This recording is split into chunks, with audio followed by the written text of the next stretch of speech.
nós vamos falar um pouquinho sobre tempo. O último dos ativos que nós estamos tratando esse mês. Como é que a gente usa os nossos ativos, investe os ativos que Deus nos deu. Começamos pelo corpo, depois o dinheiro, dons e talentos a semana passada, e hoje nós vamos falar um pouquinho sobre o tempo. Eu dei uma mergulhada nesse assunto. E a gente não tem ideia, né? Assim, eu gosto um pouco de filosofia, eu gosto de ler e tal. A gente não tem ideia como qualquer um desses temas, se você pega, você viaja, né? E eu dei uma viajada boa aí. E, enfim, eu tive que parar de viajar, porque no final das contas o que importa é o que Deus tem para nós a respeito desse assunto, né? Mas tempo é uma coisa que está sendo discutida e filosofada a respeito desde tempos imemoriais. Aristóteles falou sobre o tempo como uma medida, algo que serve para medir. Platão já foi um pouco mais platônico, desculpe aí a brincadeira com palavras, e ele olhou para o tempo, ele já falou do tempo de uma outra forma, de uma forma mais existencial, né? Não tanto matemática, mas muito mais que tem a ver com o ser, com a nossa vida. Esses filósofos gregos influenciaram também os teólogos do passado, e Agostinho foi um dos que tratou desse assunto também. E aí ele divagou um pouquinho sobre a questão do tempo, no sentido da eternidade, que, aliás, esse é um binômio comum, né, entre nós, tempo e eternidade. O que agora nós estamos vivendo, o presente e o depois, né? O já e o ainda não. Esse é um tema muito discutido, e há muitos livros escritos sobre isso na teologia. Enfim, descobri também que tem correntes filosóficas e científicas, né, da ciência que estudam essa questão. Você já ouviu falar dos presentistas? Já ouviu falar dos não presentistas? Já ouviu falar dos eternalistas? Pois é, eu nunca tinha ouvido, agora eu sei que eles existem. Eles estão aí discutindo, escrevendo livro, blogando, teses de doutorado, de pós-doutorado, a gente pesquisando essa questão do tempo. Eu não vou entrar nisso. Até aquele sujeito que é um cientista corrente, aliás, relativamente novo, que considera que o tempo, aliás, essa é uma teoria que ele está propondo, escreveu até um livro sobre isso, recente, que passado, presente e futuro coexistem e convivem ao mesmo tempo. Bom, não é muito para nós hoje. Eu acho que a gente precisa mesmo ir para as Escrituras. E antes da gente entrar nas Escrituras, na Palavra de Deus, a gente sempre pensa no mundo como um mundo tridimensional. Qualquer corpo, se você pode localizar um objeto no espaço com 3 coordenadas, esse é o sistema cartesiano. O problema é que a gente não está parado no espaço, no mesmo lugar, o tempo todo. Essa palavra vai aparecer várias vezes. Às vezes eu estou aqui, agora fui para cá, daqui a pouco eu vim para cá, as minhas coordenadas mudaram, ou seja, existe uma outra dimensão, que é popularmente chamada de 4ª dimensão, e é justamente a ideia do tempo como 4ª dimensão. E a nossa compreensão se estendeu de uma compreensão tridimensional para uma compreensão quadridimensional. E vai por aí afora, mas o tempo está presente na nossa vida, né? E a gente usa expressões como não tenho tempo, o tempo é curto, se eu tivesse mais tempo, e vai por aí afora. Eu queria abrir a Bíblia com vocês em Efésios capítulo 5, versículos 14 a 17. Efésios 5, 14 e 17. A leitura que eu vou fazer agora é aquela que está lá na edição Revista e Atualizada. Provavelmente alguns de vocês têm a Revista Atualizada, alguns de vocês estão aí com a nova versão internacional, chamada de NVI, e talvez alguns de vocês estejam com a mensagem. Tem alguém com a mensagem aqui? Tem lá atrás, 2. Só 2? E eu aqui também. Tá bom. Então nós vamos ler na Revista Atualizada e alguns de vocês vão estar acompanhando com outras versões. Versículo 14 Desperta, ó tu que dormes, levanta-te dentre os mortos, e Cristo te iluminará. Portanto, vede prudentemente como andais, não como necios, e sim como sábios, remindo o tempo, porque os dias são maus. Por esta razão não vos torneis insensatos, mas procurai compreender qual a vontade do Senhor. Senhor, eu peço a tua iluminação para a tua palavra nessa hora, que de alguma forma o seu recado possa chegar a cada um conforme o teu propósito. No nome de Jesus é que eu oro. Amém. Nós lemos na Revista Atualizada, mas agora, para trazer um pouco para a nossa linguagem, eu vou usar as outras versões e eu vou começar pela mensagem. O versículo que nós lemos, o 14, desperta, ó tu que dormes. Acordaram, né? Hoje de manhã, alguém tem um despertador desse tipo ainda? Desse tipo, barulhento, antigo. E funciona? Funciona, né? Funciona. Para alguns funciona, para outros ele irrita. Irrita. Se eu tivesse um despertador desse ao lado da minha cama, minha esposa, ela mandava o despertador pela janela. Porque ela precisa de silêncio. E de manhã ela não gosta de ser acordada assim. Abre a janela, levanta, dá um pulo, diz, bom dia, dia. Ela não é desse tipo. Tem que ser sutil. Né? Tipo assim, o sol subiu no telhado. Mas a mensagem diz, acordem. Nesse mesmo texto 14 aqui. Acordem. Ressuscitem para a nova vida e Cristo mostrará a luz para vocês. Talvez num primeiro momento a gente pensa que a palavra de Deus está se referindo à salvação.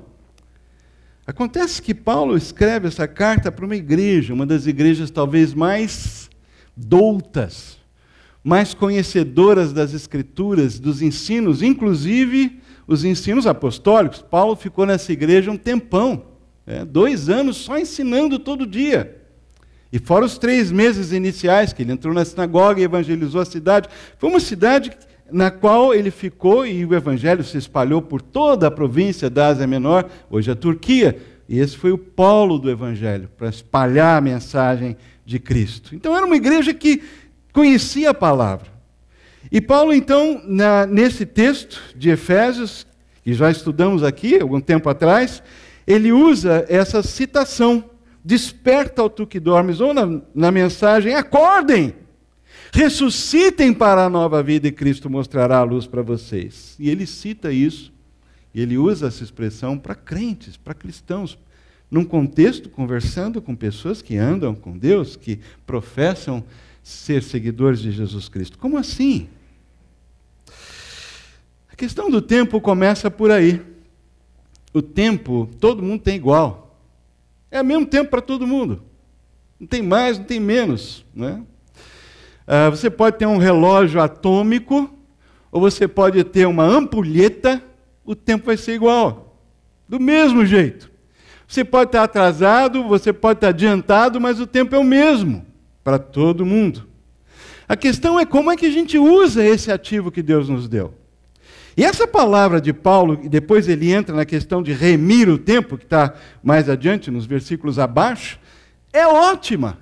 Porque a primeira coisa que precisa acontecer com cada um de nós na vida é acordar. A vida nos leva, a gente vai vivendo, e como aquela música, né? Deixa a vida me levar, a vida leva eu. Não é assim, não. A seleção deu muita sorte de ganhar aquela Copa do Mundo com essa música. Foi a única vez, nunca aconteceu antes e não vai acontecer depois. Foi assim, um evento sui generis, fora do normal. A vida não se leva dessa forma. Portanto, nós somos responsáveis pelo tempo. E nós precisamos acordar, porque o tempo pode ser roubado. E sabe, o tempo pode ser sequestrado de nós por nós mesmos. Por nós mesmos.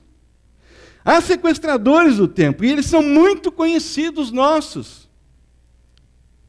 E eu queria ver alguns deles, porque esses sequestradores do tempo estão presentes na nossa vida, ocupam a nossa mente, ocupam a nossa energia, ocupam os nossos dias de uma maneira muito ruim, impedindo a gente de prosseguir, de descobrir, de conquistar e de usufruir as bênçãos que Deus tem preparado para nós. O primeiro sequestrador são as nossas ansiedades. E eu gostaria de voltar nesse tempo lá para Mateus capítulo 6 e ler um texto aqui, que começa no versículo 25 e diz o seguinte: portanto, eu lhes digo, Mateus 6, 25, não se preocupem com a sua vida, quanto ao que comer, o beber, ou com seu próprio corpo, quanto ao que vestir. Não é a vida mais importante que a comida e o corpo mais importante que a roupa? Observem as aves dos céus, não semeiam, nem colhem, nem armazenam em celeiros, contudo o Pai Celestial as alimenta. Não têm vocês muito mais valor do que elas? Quem de vocês, por mais que se preocupe, pode acrescentar uma hora que seja a sua vida? Porque vocês se preocupam com roupas. Vejam como crescem os lírios do campo. Eles não trabalham nem tecem. Contudo, eu lhes digo que nem Salomão, em seu esplendor todo, vestiu-se como um deles. Se Deus veste assim a erva do campo, que hoje existe e amanhã é lançada ao fogo, não vestirá muito mais a vocês, homens e mulheres. Essa é a minha inserção. De pequena fé, falando de roupa e não falar de mulher, não dá, né? Portanto, não se preocupem dizendo que vamos comer, ou que vamos beber, ou que vamos vestir, pois os pagãos é que correm atrás dessas coisas. Mas o Pai Celestial sabe que vocês precisam delas. Busquem, pois, em primeiro lugar o reino de Deus e a sua justiça, e todas essas coisas lhes serão acrescentadas. Portanto, ele conclui, não se preocupem com o amanhã, pois o amanhã trará as suas próprias preocupações, basta a cada dia o seu próprio mal. Primeiro sequestrador do nosso tempo são as nossas ansiedades. E Deus está preocupado com as nossas necessidades. O ponto aqui não é que a gente não deve, que essas coisas não fazem parte da nossa vida. O ponto aqui é diferente. É que nós não devemos nos ocupar, nos preocupar, ficar ansiosos por causa das nossas necessidades. Do tipo comida, que vamos comer, ou roupa, que vamos vestir, a moda, vamos dizer assim, né? Moda, preocupação com o que eu vou vestir. Não é só que eu não tenho uma roupa no armário, é que eu quero um determinado tipo de roupa, uma roupa nova, para uma ocasião, ou eu cansei das minhas roupas. Então a gente começa a dar uma atenção e isso pode e vira uma ansiedade. Saúde, alguém pode acrescentar sequer que seja uma hora a sua vida, na versão antiga diz um côvado, né? Uma hora a sua vida? Como é possível? Ninguém. Essa preocupação exacerbada, né? e exagerada com a saúde é importantíssima, mas quando você se torna uma pessoa que a saúde vira um toque, né? Toque, fica um transtorno obsessivo compulsivo, né? Isso tudo ocupa o nosso tempo, e nossa mente, nossa energia, nossas leituras, nossas conversas. O futuro é outra coisa que nos preocupa. O que vai acontecer comigo? Como é que vai ser? Será que eu vou perder meu trabalho? E se eu perder meu trabalho e pronto, vai embora. Entra numa depressão pensando que eu posso perder meu trabalho. A empresa é comprada, há uma possibilidade real que eu perca o meu trabalho. As fusões são complicadas. E muita gente é despedida. Isso pode acontecer, aí eu já começo a sofrer, não durmo, e aí vai por aí adiante. Meus filhos estão crescendo, que mundo é esse no qual eles estão crescendo? E isso começa a nos preocupar de uma maneira demasiada. E o tempo vai embora. E quando a gente vê o nosso tempo é gasto, e a energia é gasta, e a nossa ansiedade ocupa o nosso coração. E nós estamos lá no carro preocupados. A gente senta para trabalhar, não consegue focar porque a ansiedade nos domina. A gente chega em casa conturbado, perturbado, aquela cara séria, o coração pequeno, e as pessoas, a nossa família olha para a gente, sabe, alguma coisa está ruim, às vezes a gente não compartilha, guarda para a gente porque a gente quer poupar, mas a família não é poupada porque ela está vendo o que está lá dentro, ela sabe que alguma coisa não está bem. Ansiedade com as finanças, acumular tesouros na terra. Esse sequestrador é terrível. E nós precisamos prestar atenção, porque para a gente poder usar o tempo, ou esse ativo precioso que Deus deu para todos nós, e todo mundo recebe o tempo que tiver de vida na terra, esse é o nosso ativo, nós precisamos também começar a tomar cuidado e descobrir quem que está sequestrando esse tempo de nós. Quem que está roubando de nós essa energia? Quem está ocupando a nossa mente, a nossa preocupação, as nossas emoções? Ansiedades. O segundo sequestrador são atividades. Atividades. Olha que Jesus disse: observem as aves dos céus. Elas não semeiam, nem colhem, nem armazenam em celeiros. Contudo, o Pai Celestial as alimenta. Vejam como crescem os lírios do campo, eles não trabalham nem tecem. Contudo, eu lhes digo que nem Salomão, em todo o seu esplendor, vestiu-se como um deles.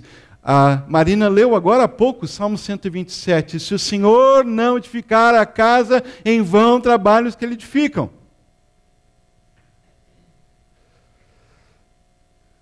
O moto de São Paulo está lá, em latim, non ducor, duco.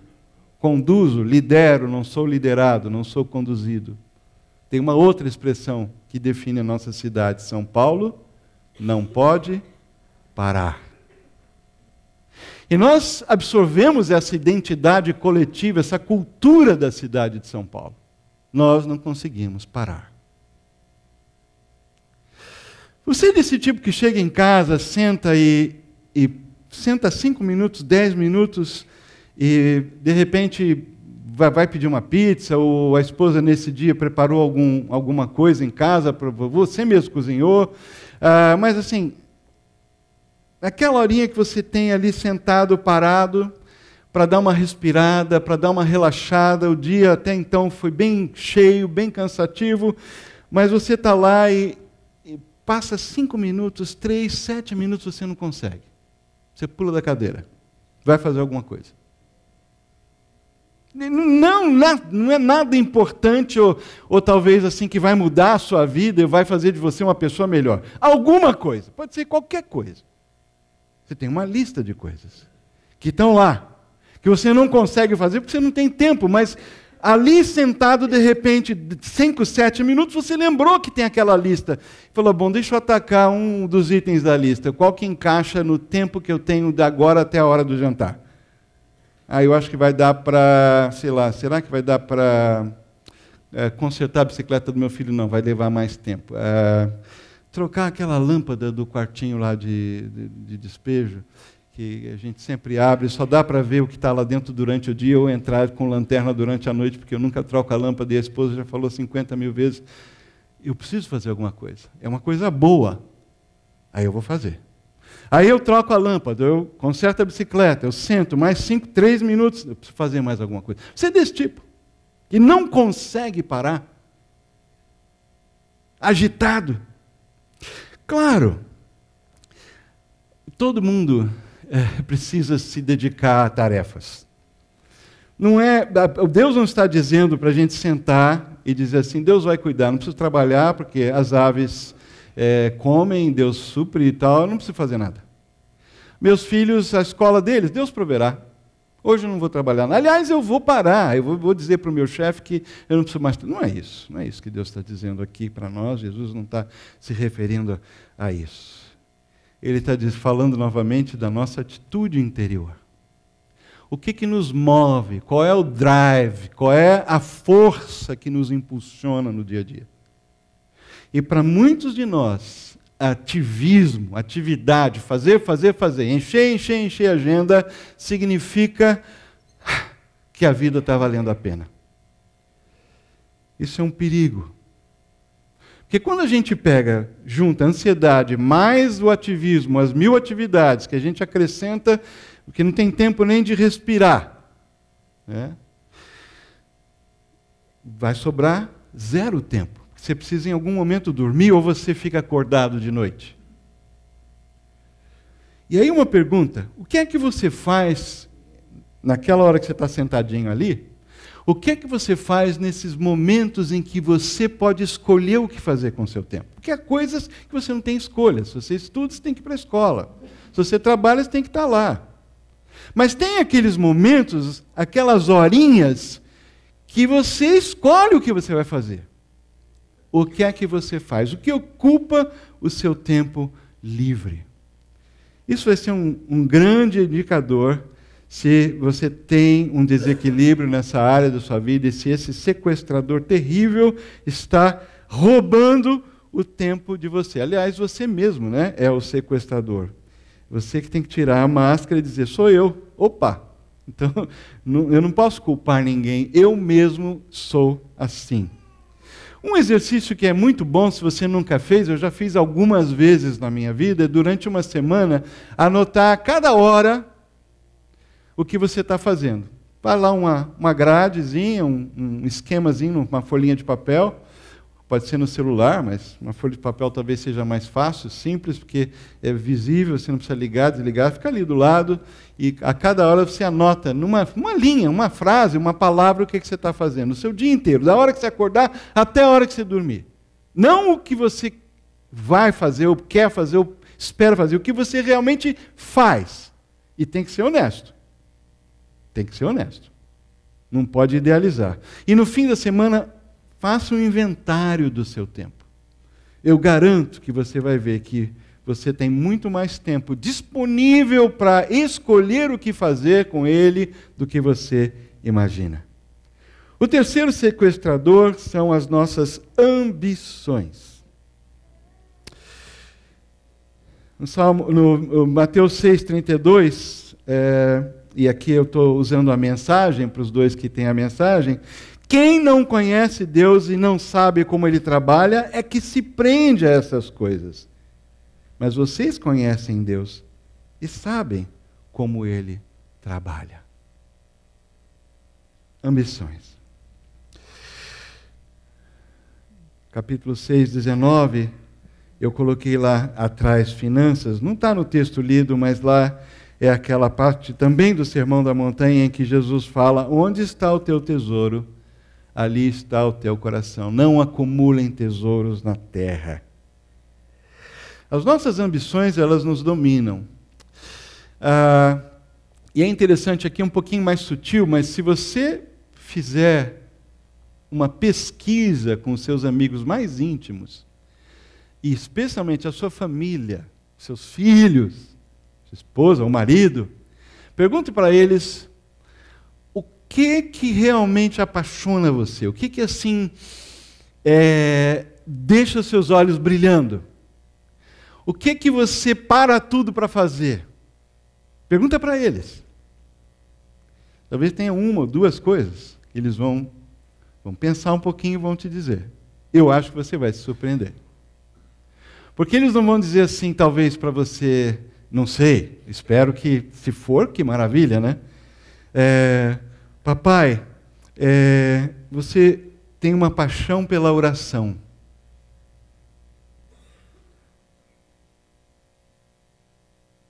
Será que algum filho aqui já disse isso para você? Você é apaixonado por estar na presença de Deus, louvando e orando a Deus? E todo o tempo que você tem, toda a oportunidade que você tem, é isso que você está fazendo, e eles percebem isso, porque eles estão lá convivendo com você. Esse foi um exemplo um pouco, espiritual demais, né? Mas talvez ele diga assim, papai, você, ou mamãe, você adora cozinhar. Toda oportunidade que você tem, você vai para a cozinha. Você adora cozinhar. Sempre inventando pratos e tal, e deliciosos, é algo assim, mas assim, aí você pode perguntar, mas você acha que ao fazer isso, eu negligencio vocês, outras coisas que vocês acham que são importantes na vida? E escuta a resposta deles.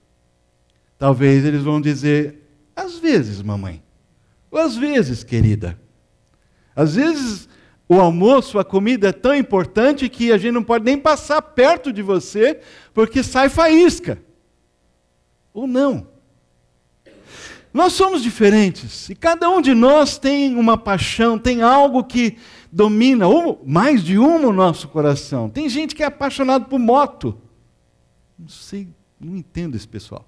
Mas tem gente assim, né? Eu morro de medo, até eu tento ficar entre as duas linhas ali, levo cada susto no trânsito, então eu não sou muito apaixonado por moto, porque eu preciso trabalhar na minha atitude para com os motoqueiros. Então eu não quero ser um deles, né? Eu tento ser uma pessoa que convive com amor com os motoqueiros. Essa é a minha, vamos dizer assim, é o limite do meu amor pelas motos.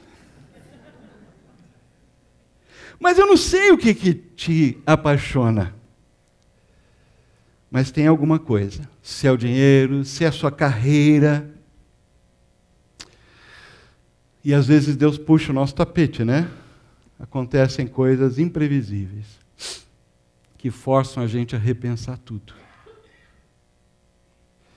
Às vezes um casamento é quase rompido, chega naquele limite assim, já tocou, o sinal amarelo, já piscou, a luz vermelha já está piscando há um tempão, e eu não noto. Por quê? Porque eu estico, exijo, dou pouco. Que família fantástica, eles me entendem. Eles têm paciência comigo, dão espaço. A minha esposa, se não fosse ela, eu não tenho tempo. Ou, sei lá, meu marido é incrível, como ele me ajuda, porque eu chego em casa às 10 da noite, 11, todo dia. Tem coisas na vida que são períodos que a gente tem, que todos nós passamos, que a gente tem que se ajustar e um tem que ajudar o outro. Mas a gente tem que sempre pensar qual é o limite do outro. E como as minhas ambições, aquilo que me agrada, e pode ser no meu caso trabalhar, eu vou para o trabalho e me energiza. E eu estou lá, eu não vejo a hora passar, e se eu puder eu durmo lá. Talvez você seja assim. Mas se você está vivendo nesse estilo de vida, isso não é bom para você, e isso não é bom para as pessoas que convivem com você. E isso não é um bom testemunho de Jesus Cristo. É isso que Jesus quis dizer, que as ansiedades, esse ativismo desenfreado, as ambições que ocupam o lugar dele, é por isso que ele disse, busque em primeiro lugar o reino de Deus e a sua justiça. A questão que nós estamos considerando aqui, quando a gente pensa em tempo, são as prioridades. E o que esse texto que acabamos de ler e considerar está fazendo para nós é dizendo o seguinte: acorde, avalie as suas prioridades. Se você quer que o seu tempo conte, se você quer, como ouvimos aqui, ensina-nos a contar os nossos dias, uma parte de aprender, para poder aprender a acordar. Acorda! Como você está usando o seu tempo? Quais são as suas prioridades hoje? Não é o que você deseja. Deus, a família, a igreja, o trabalho, não. Deus, a família, o trabalho, a igreja, não. Deus, o trabalho, a família, nem sei mais. Pense nas suas prioridades. O que é que o deixa ansioso? O que é que você faz com o seu tempo livre? O que é que está dominando o seu coração? O que é que te apaixona? E você larga tudo para fazer? Pessoas, responsabilidades, às vezes compromissos já assumidos, a palavra dada. Avalie as suas prioridades. Esses sequestradores do tempo estão nas suas mãos. Desmascare-os, corra atrás deles, prenda-os, leve para a cadeia, os três. Você pode ser o próprio policial nesse caso, porque você conhece esses sequestradores e eu também muito, muito bem. E o texto continua, versículos 15 e 16, agora voltando para Efésios 5, portanto, olhem por onde andam, usem a cabeça. Agora eu estou no mensagem de novo, nós dois lá atrás, né? Meus companheiros de mensagem. Portanto, olhem por onde andam, usem a cabeça. E aí o texto nas outras versões, sejam sensatos, não sejam insensatos, sejam sensatos, andem com sensatez, ou seja, usa a cabeça. Usa a cabeça. E ele continua, remindo o tempo, ou aproveitando todas as oportunidades, na NVI, cada oportunidade, aqui na mensagem, aproveitem ao máximo cada oportunidade. Vivemos tempos difíceis. Ô Paulo, como é que você sabia? Como que você sabia que a gente está vivendo tempos difíceis? Hoje de manhã eu recebo essas notícias que chegam no celular, até no relógio, né? E eu fiquei sabendo que o primeiro-ministro da Escócia descobriu que tem uma cláusula que ele pode vetar o referendo ou a decisão do Reino Unido. E sim, a Escócia que votou para ficar... Estou abrindo um parênteses, mas é interessante. A Escócia que votou para ficar no Reino Unido pode ser o fator que mantém o Reino Unido na União Europeia, se eles usarem o direito do veto. Que mundo louco! Curioso. Às vezes engraçado, pitoresco. Mas ele é muito difícil. Muito difícil de entender. Nós fazemos uma conjectura, um plano, nós analisamos uma tendência.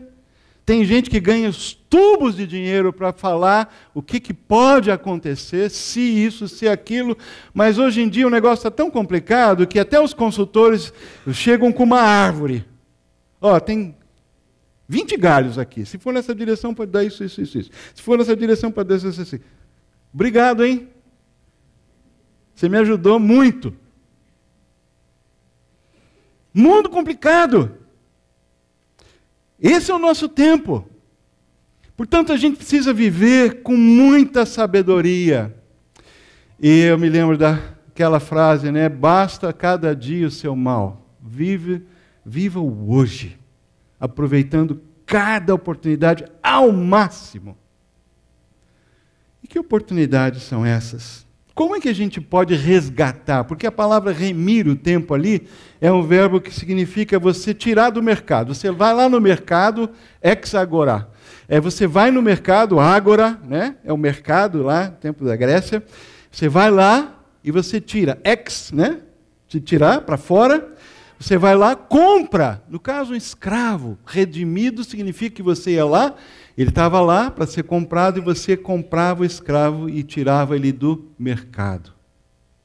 Essa é a palavra que é usada aqui, o sentido original da palavra.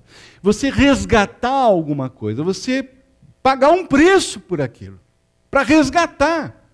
O tempo precisa ser resgatado. Nós vamos pagar um preço para que esse tempo tenha valor, para que ele seja um ativo usado para a glória de Deus. Isso é um resgate que a gente precisa fazer.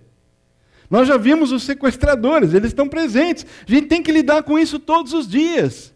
Mas não é só o que nós vamos ficar alerta para não permitir que dominem a nossa vida e o nosso tempo. Nós precisamos também, de uma maneira positiva, dizer o que nós vamos fazer com esse tempo. Aí estão as oportunidades. O texto aqui usa o termo kairos, o tempo kairos. Não é cronos, que é simplesmente um tempo, a hora passando. Kairos tem muito mais a ideia de oportunidade, de ocasião, de momento adequado, específico, apropriado. E eles estão aí, o tempo todo. Por exemplo, o autor de Eclesiastes diz que há tempo para tudo. E há mesmo. Por exemplo, tempo de encorajar. Tempo de encorajar. Como é que você aproveita essa oportunidade para um colega de trabalho, para um membro da família, para um vizinho, para uma pessoa que você vê assim, que está triste? Quantas vezes Você e eu já nos tivemos numa situação em que alguém precisava de encorajamento. Alguém precisava de a companhia dizendo assim, vamos lá, vamos, não desiste. Estou com você. Posso te ajudar? Às vezes um bilhete, às vezes uma ligação, às vezes simplesmente chegar do lado, olha, eu sei que você está enfrentando aí uma barra, tá? Eu estou ciente e conta comigo. E não é só palavra, não. Essa semana, se eu precisar, se quiser conversar com alguém, me fala, eu vou abrir um espaço, mexo na minha agenda, reagendo algumas coisas para poder estar com você. Oportunidade de encorajar. Isso às vezes acontece em casa. Sabe, nem todo mundo tem a liberdade de confrontar, né? Confrontar é muito difícil. Falar sobre problemas é muito complicado. Então a nossa tendência é esperar, é ver se a coisa melhora não fazendo nada e não falando nada. Normalmente quando a gente faz assim, a coisa se acumula dos dois lados, ou das partes envolvidas, e quando o assunto, acumula de tal maneira e potencializa, porque emocionalmente acumular, guardar é horrível. É horrível. Porque nós não fomos feitos para dissimular, ou para segurar, ou para fingir, ou para fazer de conta que está tudo bem. A gente faz isso, mas isso é muito nocivo. E às vezes a gente tem uma situação em casa com um filho, por exemplo, que não foi bem, fez alguma coisa errada, está relaxando em alguma tarefa, em alguma responsabilidade.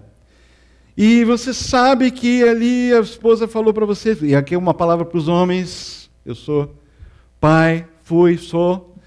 Normalmente, porque a gente tem essa cultura de que é a esposa ou é a mãe que, na prática, acaba tendo mais tempo com os filhos, mesmo as mulheres que trabalham, na prática, muitas vezes isso acontece. Então, a gente simplesmente ou delega, ou empurra, ou, não, mas agora ele está cansado, não, mas agora não dá, ele precisa, amanhã ele vai levantar cedo, e a esposa fala com ele hoje. Não, mas amanhã a gente vai levantar muito cedo, depois eu falo, no sábado eu falo. E vai. Isso é um exemplo. Mas tem muitas coisas que acontecem assim na nossa vida, no trabalho, nos relacionamentos caseiros. A gente empurra. E perde a oportunidade de tratar da coisa quando ela ainda está fresca, quando ela está nova. Eu não digo que você teve uma discussão ou teve um problema e os ânimos estão agitados e ali você exige que naquela hora se converse, se analise, se chegue tudo em paz, abraço e beijo. Às vezes você tem que deixar a poeira sentar. É necessário que se acalmem. É necessário que haja menos emoção agitada para a gente poder conversar racionalmente. Mas a gente não pode esperar. Aproveite ao máximo cada oportunidade para conversar sobre coisas sérias que precisam ser tratadas. Em casa, no trabalho. Tem um momento, pensa, planeja. Para tudo. A gente não planeja para tudo. A gente fica, às vezes, meia hora para escolher o restaurante que a gente vai almoçar depois do culto. Coitado da família. Falar nisso, já sabe onde você vai almoçar hoje? Por favor, faça um favor à sua família. Já sai daqui com a ideia já pronta.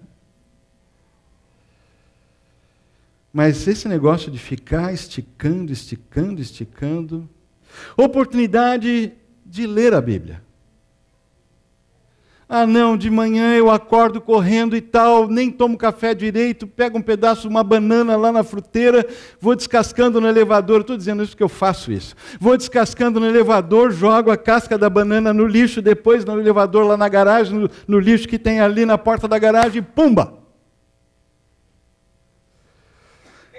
Eu gosto à noite, quando eu chego em casa. Eu chego em casa cansado, vou tomar um banho e tal, jantar, conversar, e tem tudo para falar sobre a semana, sobre o dia seguinte, os eventos. Fulano convidou a gente para lá na casa dele e tal. Tem um monte de coisa. Agenda familiar. Aí você deita. A Bíblia está ali do lado. Você olha para ela. Ela olha para você. Você olha para ela, ela olha para você. Você fala assim, eu te amo, Bíblia. Mas eu estou com sono. Eu vou dormir. E você dorme. Olha, às vezes a gente precisa desmistificar um pouco isso. Ninguém está dizendo que você precisa, necessariamente, se você não tem esse hábito, começar a dedicar 1 hora, meia hora, um tempão lendo a Bíblia todo dia, num determinado hora, levantar às 5 horas da manhã. Se fizer isso, é muito bom. Tem muitos aqui que eu sei que têm esse hábito de não sair de casa sem ler a Bíblia. Mas se eu perguntar para vocês que têm esse hábito, quanto tempo você lê a Bíblia em casa, antes de sair para o trabalho, o número de minutos vai variar. Alguns de vocês vão mais cedo para o trabalho, eu sei disso, e no trabalho, sozinho, sem ninguém ter chegado ainda, você abre a sua Bíblia e tem o seu tempo devocional. Na maioria das vezes. Às vezes, nossos dias não são iguais. Às vezes, na hora do almoço, você, por acaso, não tem nenhum almoço de negócio, não vai resolver nada com ninguém, não é uma coisa marcada do trabalho, você pode estar sozinho em algum lugar, e você pode, não precisa levar a Bíblia, você tem o seu celular, a Bíblia está lá, você pode dar uma esticada de uns 15, 20, 30 minutos naquela hora e ler a Bíblia. Sim, pode. Aproveitando as oportunidades, as ocasiões ao máximo. O tempo é feito de segundos, de minutos, aliás, de frações. E a gente precisa pensar dessa forma na nossa vida diária. Oportunidade de dar testemunho. Há pouco tempo estava conversando com um amigo que disse que o trabalho dele envolve viagens. Ele encontra muita gente. São viagens num círculo geográfico igual. Ele cobre uma determinada região. No trabalho dele, ele tem os clientes que ele precisa visitar regularmente. Então, ele volta a se encontrar com essas pessoas. Volta e meia ele está lá. Passa algum tempo, ele está lá de novo. Então, não são simplesmente encontros fortuitos de uma vez só. São pessoas que o conhecem, que ele faz negócio, atende, presta serviço. Mas ele estava conversando comigo e disse, eu gostaria muito de alguma maneira, me sentir útil, Deus me usar de alguma forma. Eu falei, o que você faz? A gente conversou e a gente orou e ele saiu com aquela motivação, com aquele desejo de ficar alerta e aberto às oportunidades. Isso foi uma semana. Na semana seguinte, ele veio para mim com um sorriso dizendo, Deus me deu uma oportunidade. Aconteceu imediatamente, eu fiquei aberto, fiquei alerta. Eu entendi, quer dizer, vi aquilo que eu fazia como um cenário para ser usado por Deus. Um cenário cheio de oportunidades para abençoar, para dar um toque, uma conversa. E essa conversa aconteceu na semana seguinte. Por isso que o texto diz, olhem por onde andam, usem a cabeça e aproveitem ao máximo cada oportunidade. Às vezes a gente espera aquele grande momento em que Deus vai nos chamar para algo grandioso. Viver é algo grandioso. Viver é algo fantástico. A vida é um milagre. O fato de eu e você estarmos aqui hoje é um milagre. O fato de sermos salvos é um milagre. O fato de termos esperança é um milagre. A vida é grandiosa. A vida é incrível. Cada tempo, cada minuto tem um valor incomensurável. Aproveite. Não como uma carga, não como um fardo, mas como algo, um presente que Deus deu para você. É um presente. Às vezes esse presente tem um peso doloroso. Às vezes ele vem na forma de uma enfermidade. Às vezes ele vem na forma de uma perda. Às vezes ele vem na forma de uma dor. Às vezes ele vem na forma de uma traição.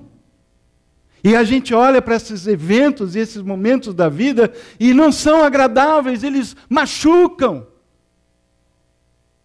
Mas nessa hora também existe uma oportunidade. A oportunidade de entender que Deus está trabalhando em nós. Está nos ensinando a viver. Está nos fazendo cada vez mais como Jesus na sua na sua glória, ele se esvazia de tudo, vem à terra e vive como homem, servo, e morre como um criminoso. E ele disse: se você quer ser meu discípulo, tome dia a dia a sua cruz, siga-me, negue-se a si mesmo. Assim como eu passei por sofrimento, e a Bíblia diz que Jesus aprendeu a obediência pelas coisas que sofreu. Por isso o texto termina, que nós lemos: não se descuidem.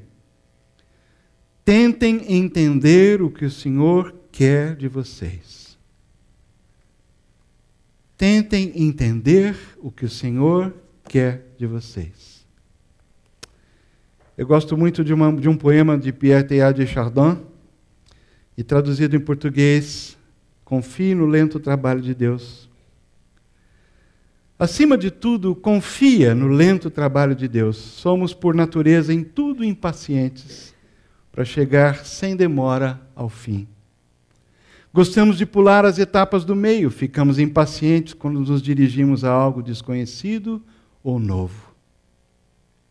Mas o normal é que todo progresso passe por alguns períodos de instabilidade, e isso pode até levar um longo tempo. Penso que contigo também é assim. Tuas ideias amadurecerão aos poucos. Deixe-as crescer. Permite que se formem sem pressa desnecessária.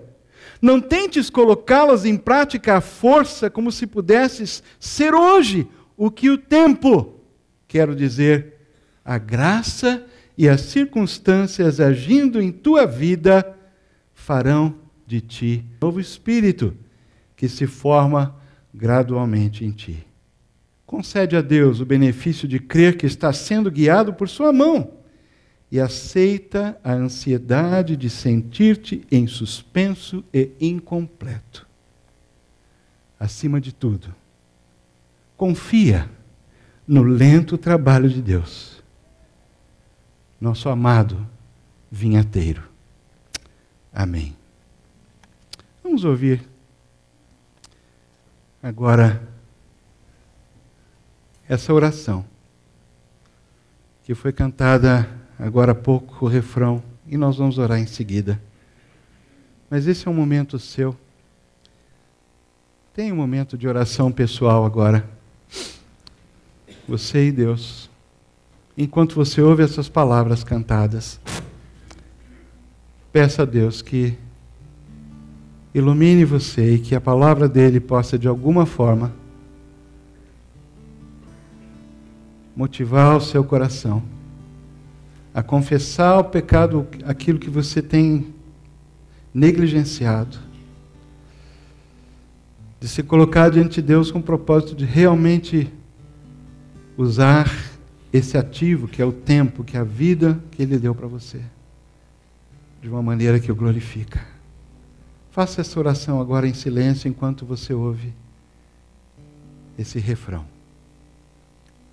Gira o ponteiro, tempo a passar, fogem os minutos e a vida, tempo que não pode voltar, águas debaixo da fonte que já não movem moinhos.